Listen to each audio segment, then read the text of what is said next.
Untuk teman-teman administrator muda atau semua pendengar nih yang lagi mendengar podcast pada hari ini. Kembali lagi di Pobluk Podcast Masalah-Masalah Publik.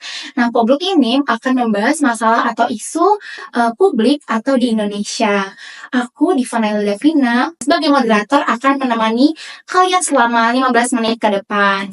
Nah, pada kasus kali ini kita tuh akan membahas korupsi dana desa di Kabupaten Serang. Nah, aku orang Kabupaten Serang nih. Yang pastinya aku tuh ditemani oleh dua narasumber yang keren dan kece banget nih ya, yang akan membahas tuntas kasus pada hari ini. Mungkin boleh perkenalkan dulu, perkenalan diri. Aku Aisyah Saudanti, mahasiswa Administrasi Publik semester 3 dari kelas 3A. Ini teman aku. Perkenalkan, nama aku Nadila Shibandrami dari Administrasi Publik semester 3 juga dari kelas 3A. Kami berdua ini senang banget ya bisa di sini. Jadi kita bisa diskusi mengenai topik yang mungkin relevan sekali sama kehidupan sehari-hari kita. Terima kasih yang udah datang di podcast ini. Tapi sebelumnya aku penasaran nih, gimana kabar kalian dan kesibukan kalian tuh akhir-akhir ini tuh apa sih?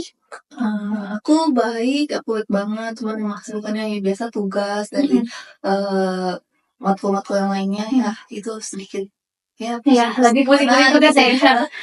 Mirip-mirip sama Aisyah sama Diva juga pasti struggle-nya sama. Kita kan lagi ngejar tugas banget, Iya. lagi banyak banget. Mau uas juga ya. Mau juga, jadi kita ngejar belajar, ngejar deadline segala macem. Juga agak stres dikit tapi ya enjoy aja sih. Iya. Yang pasti kita semua tuh harus jaga kesehatan ya, karena cuacanya juga lagi Kurang bagus juga ya. kurang bagus nih. Oke, kita langsung mulai aja kali ya. Bisa dong kasih gambaran ke penonton atau ke aku gitu ya, tentang apa sih itu keuangan publik gitu, atau kenapa penting banget untuk pembangunan desa gitu, keuangan publik tuh.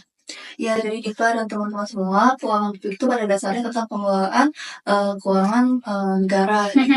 Di mana pemerintah itu mengalokasikan dana dari keuangan publik itu bisa untuk kepentingan masyarakat. Nah, itu misalkan dari beberapa aspek, misalnya dari aspek pendidikan, kesehatan, infrastruktur dan macam-macam.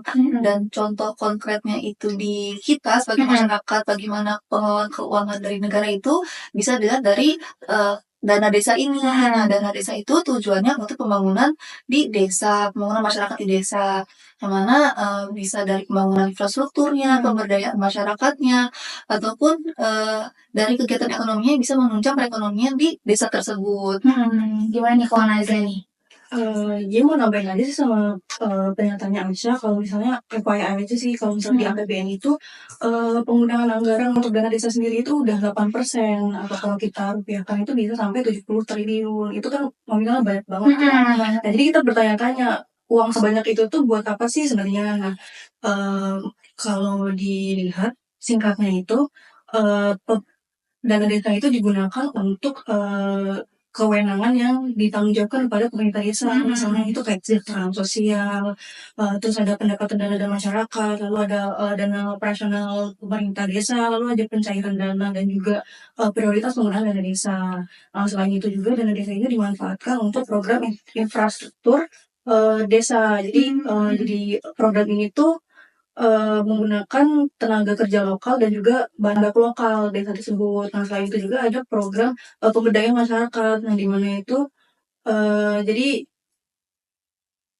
pengembangannya ini disesuaikan sama potensi dan karakteristik desa tersebut. Nah, kalau ngomongin soal dana yang besar ini, pasti juga kita ngomongin soal tanggung jawab yang besar juga gitu.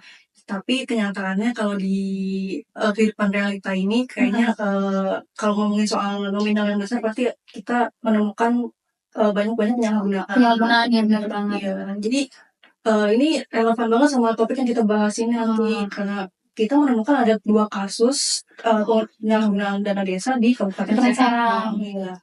Wah, menarik nih. Tapi sebelum kita lebih lanjut membahas kasus ini, aku mau nanya nih ke Nazla nih. Seberapa besar sih kontribusi dana desa tuh terhadap pembangunan gitu? Kalau dihitung tuh mungkin kayaknya nggak bisa dihitung ya, karena kontribusinya besar banget. Nah, karena selain untuk membiayai pembangunan infrastruktur, pemanfaatan dana desa ini juga diarahkan pada program PKT, yaitu padat karya tunai ya saya.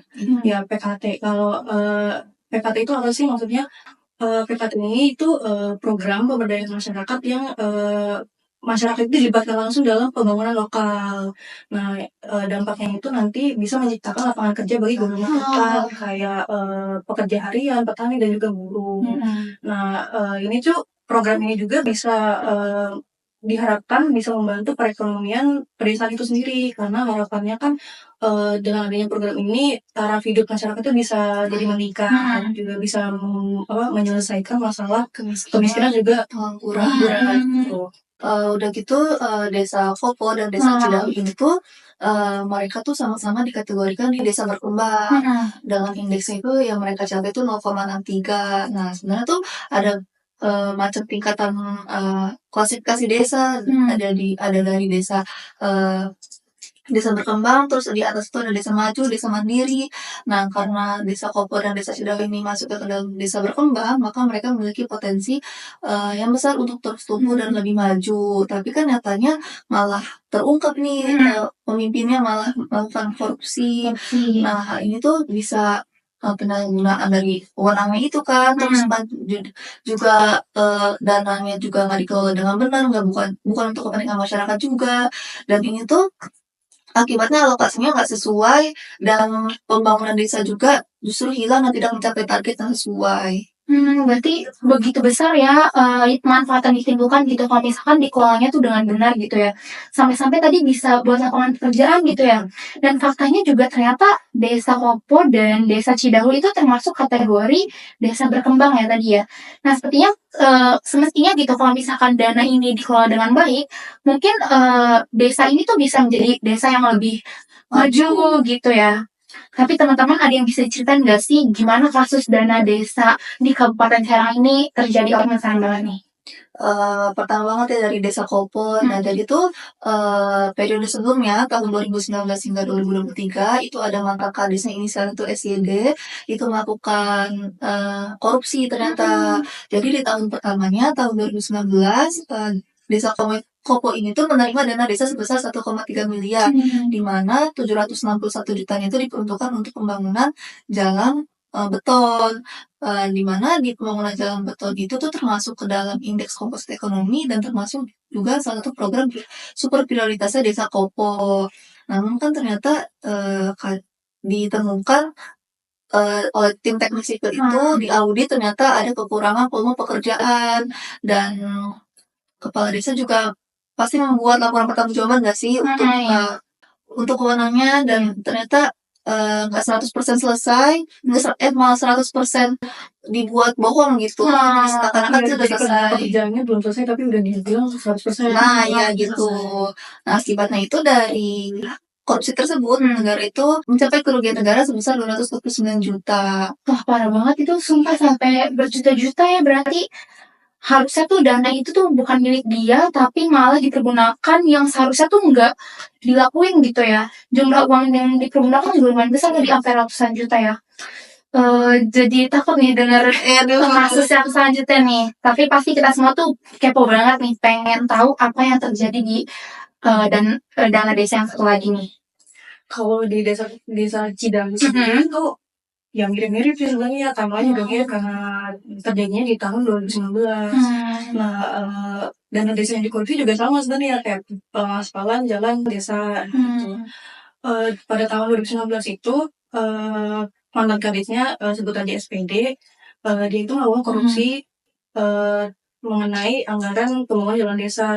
Nah, pada tahun 2019 itu desa Cidahu itu mendapatkan dana desa sebesar 759 juta. Rinciannya itu 107 juta untuk betonisasi jalan dan sisanya itu untuk pengaspalan. Ketika dia lakukan audit sama tim teknik sipil juga ditemukan kalau misalnya pelaksanaan pekerjaannya itu tidak sesuai dengan era pekerjaan. Nah, diketahui kalau misalnya pada pembelian bahan baku itu yang dibeli itu adalah limbah aspal scrap gitu, jadi kayak bekas itu udah jelek pokoknya. Iya. Nah, karena hal tersebut jadi negara mengalami kerugian sebesar berapa ya Sa? 619 juta. Ya pokoknya besar banget deh Kayak 290 juta. Sedih banget sih dengarnya kalau misalkan dua kasus ini digabung gitu ya. Mungkin total kerugian negara itu bisa mencapai dari 619 juta. Tapi kenapa sih korupsi dana desa tuh masih banget sering terjadi gitu? Sebenarnya ada beberapa faktor ya, Diva. Faktor pertama itu masih lemahnya pengawasan, Iya. di mana di negara kita tuh sistem monitoringnya tuh masih belum bisa mendeteksi adanya penyalahgunaan. Terus selanjutnya biasanya di pemerintahan desa itu tuh mereka belum terlalu transparansi dengan anggaran APBDes-nya, yang mana seharusnya kepala desa itu harus membuat banner APBDes yang mana ditaruh di kantor kepala desa ataupun ditaruh di titik-titik banyak lokasi yang mana banyak kerumunan masyarakat, ataupun sekarang kan udah digitalisasi, jadi bisa ditaruh di laman websitenya, Iya, atau benar. ditaruh di sosmednya jika desa itu punya sosmed. Dan yang terakhir tuh lemahnya masih ada celah hukum yang mana tuh masih dimanfaatkan oleh oknum-oknum yang tidak bertanggung jawab. Iya, benar. Kalau menurut Nazla gimana nih? Mau nambahin aja sih, kalau di desa itu kan ada yang namanya BPD ya, atau Badan Permusyawaratan Desa. Nah, mereka itu memiliki fungsi pengawasan, di mana harusnya mereka mengawasi, pokoknya intinya pemerintah desa itu diawasi oleh mereka kan. Tapi masalahnya BPT ini dalam fungsi pengawasan itu masih kurang optimal atau jauh dari kata optimal. Jadi ada dua faktor sih sebenarnya yang bikin kenapa BPD ini belum optimal. Yang pertama itu anggota-anggota BPD-nya itu sendiri belum mengerti tupoksi dari fungsi pengawasan itu sendiri. Jadi mereka masih bingung sama langkah-langkah bagaimana sih cara mengawasi yang benar gitu ya. Terus yang kedua itu kontribusi dari perangkat desa sama masyarakat itu masih kurang dukungan. Kurang gitu. Iya, kurang dukungan dari perangkat desa dan juga masyarakat. Itu juga dipengaruhi oleh kurangnya itu pelatihan khusus buat peningkatan Kapasitas mereka sendiri. Iya, kapasitas dari BPD itu sendiri. Jadi kurang, sama masyarakat itu juga belum punya informasi mengenai anggaran desa yang mudah diakses. Jadi gini, kalau misalnya hal ini terus-terusan terjadi tanpa perubahan, jadinya ya berdampak sama akuntabilitas sama transparansi pemerintah desa itu sendiri. Lalu dampaknya apa nih untuk masyarakat desa di sana? Tadi kan pembangunannya jelas terhambat ya, baik di Desa Kopo dan Desa Cidahu, mereka sama-sama punya satu program yang sama, yaitu pembangunan jalan desa. Nah, di Desa Kopo itu tuh ternyata masih kurang tuh volume pekerjaannya, dan di Desa Cidahu ternyata nggak sesuai RAP pekerjaannya gitu ya. Jadi ya terus ada tindakan korupsi juga yang mana itu bisa artinya kan masyarakat tuh jadi bertanya-tanya gitu, gimana sih kok bisa pengawasan seperti itu. Nah, akibat yang lebih parahnya lagi tuh masyarakat tuh bisa nggak percaya sama pemerintahnya sendiri. Kalau begitu, apa sih yang harus dilakukan untuk mencegah kasus korupsi di dana desa gitu di masa depan tuh gimana? Yang pertama pastinya itu meningkatkan pemahaman masyarakat ya. Jadi meningkatkan pemahaman itu nanti bisa melalui pemerintah desa, yaitu secara rutin sosialisasi mengenai anggaran desa, program pembangunannya, serta hak dan kewajiban dari masyarakat dalam mengawasi penggunaan desa tersebut. Nah, caranya kayak gimana? Caranya itu bisa menggunakan media sosial, pertemuan desa, lalu juga ada forum diskusi. Jadi untuk menyebarkan informasi mengenai penggunaan dana tersebut. Nah, kalau misalnya masyarakat itu pemahamannya sudah lebih baik, nah maka masyarakat bisa lebih aktif dalam mengawasi dan melaporkan penyalahgunaan dana tersebut. Ada lagi nggak sih Aisyah? Ada sih, yang kedua tuh pengawasannya harus perkuat ya. Jadi pengawasan dalam pengelolaan anggaran dalam desa ini itu tuh bisa dilakukan dengan memperkuat audit internal dan eksternalnya, terus dibuat saluran pelaporan bagi masyarakat. Jika masyarakat itu melihat ada indikasi kecurangan oleh pemerintahnya, maka bisa dilakukan saluran tersebut gitu. Nah, adanya kolaborasi juga diperlukan dengan lembaga anti korupsi, misal dari ICW atau dari KPK.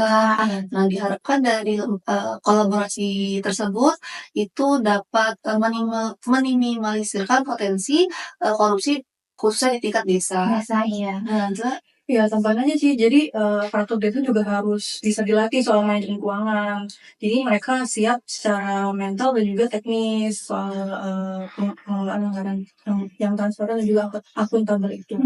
Solusi-solusi yang sudah dijelaskan tadi tuh sangat realistis ya. Tapi ada nggak sih tindak lanjut gitu atau hukuman untuk pelaku korupsi dari desa ini? Ada nggak sih data yang bisa kalian kasih ke kita semua? baik di Desa Kopo, Desa Cidahu itu kan sama-sama pemimpin mereka tuh terindikasi mereka korupsi gitu, Nah, iya. tidak terbukti gitu. Makanya divonis hukuman penjara oleh pengadilan. Dan kasus ini tuh memunculkan banyak kritik dari masyarakat, kayak kok bisa pengawasan jadi begini, kok bisa kecolongan gitu, kok bisa Nah, ada korupsi gitu. Masyarakat juga tanya dan ya menimbulkan persepsi seperti itu kan nggak baik kan ya. Tapi kalau misalnya pemerintah itu juga serius dalam memerangi korupsi di tingkat pemerintah desa ini ya, karena kedua tersangka tadi itu dijerat dalam pasal 2 junto pasal 3 junto pasal 18 Undang-Undang Nomor 20 Tahun 2001 tentang pemberantasan tindak pidana korupsi. Nah, di sini tuh bisa dilihat kalau misalnya pemerintah itu bukan hanya menegakkan hukum, namun juga memberikan ultimatum kepada pejabat-pejabat lainnya dalam mereka tuh harus bertanggung jawab lah dalam mengelola anggaran publik ini, karena biar nanti masyarakat juga merasakan benar-benar manfaat dari penggunaan tersebut. Iya. Oke, mungkin dari kasus-kasus ini tuh kita membuka mata banget ya kalau misalkan kalau dana desa itu dikelola dengan baik dan penuh tanggung jawab tuh ya emang harus seperti itu gitu ya. Nah, sebelum kita tutup diskusi pada hari ini, aku mau tahu nih pesan dari Najla untuk masyarakat di Desa Kopo dan Desa Cidahu ini. Kalau menurut aku sih ya masyarakat itu harus lebih aktif ya sama berani berpendapat mengenai isu-isu kayak penggunaan dana ini. Iya. Karena yang kita ketahui kan dana desa ini juga termasuk dana publik yang dimana ada hak dan kewajiban kita di Iya. sana. Jadi kalau misalnya dirasa menemukan sesuatu yang mencurigakan atau misalnya laporannya tidak transparan atau misalnya ada penggunaan dana yang kelihatannya tidak sesuai, itu kita harus berani melapor kepada pihak yang berwajib atau yang berwenang gitu. Terima kasih Najla. Berarti bukan hanya pemerintah yang berperan, tapi masyarakat juga berperan penting. Nah, kalau misalkan Aisyah, gimana nih apa harapan kamu untuk kedua mantan kades di Kabupaten Serang itu? Harapannya kalau tadi mereka telah melakukan tindak pidana korupsi, diharapkan masyarakat tuh jadi apa ya, masih tetap percaya dengan program yang dianggarkan oleh dana desa, Iya. terus masih ikut berpartisipasi dalam pembangunan desa, mau menyalurkan aspirasi mereka, ide mereka untuk pembangunan desa mereka, dan pemerintah itu juga harus menunjukkan keseriusan mereka bahwa mereka itu mendukung kepentingan masyarakat, mendukung pembangunan desa, dan langkah ini diharapkan menjadi untuk bisa meminimaliskan penyalahgunaan dana desa dan sehingga pembangunan desa itu terus berjalan tanpa ada hambatan yang bisa dilakukan. Oke, terima kasih banyak ya atas ilmu yang udah dikasih tahu nih pada hari ini gitu, pada podcast hari ini. Semoga diskusi kita tuh memberikan dampak positif terutama bagi masyarakat di Desa Kopo dan Desa Cidahu. Terima kasih ya. Nah, buat kalian yang lagi dengerin, semoga obrolan ini tuh nggak cuma nambah wawasan, tapi juga biar kita tuh lebih peduli soal korupsi di Indonesia. Nah, untuk teman-teman yang mendengar, jangan lupa untuk mengikuti podcast kita di episode berikutnya. Aku Diva Naila, pamit dulu. Sampai jumpa. Dadah.